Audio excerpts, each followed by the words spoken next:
ஒரு அழகான காட்டில் ஒரு சிறிய பூனை விளையாடிக் கொண்டிருந்தது. அது மரங்களைச் சுற்றி ஓடி பட்டாம்பூச்சிகளை துரத்தி மகிழ்ந்து கொண்டிருந்தது. அப்போது திடீரென ஒரு சிறிய குருவி மரத்திலிருந்து கீழே விழுந்து காயமடைந்தது. அது அசையாமல் தரையில் கிடந்தது. இதைக் கண்ட பூனை மிகவும் வருந்தியது. இதை இங்கே விட்டால் ஆபத்து என்று நினைத்தது.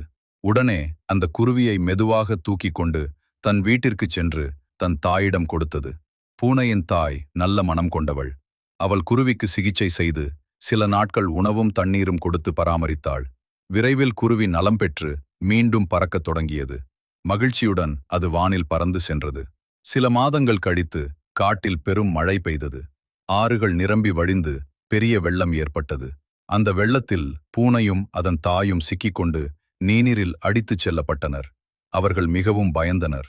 அந்த நேரத்தில் ஒரு பெரிய பறவை வானிலிருந்து பறந்து வந்து தனது வலுவான கால்களால் அவர்களை பிடித்து பாதுகாப்பான இடத்துக்கு கொண்டு சென்றது. பிறகுதான் தெரிந்தது, அந்த பெரிய பறவை வேறு யாரும் இல்லை.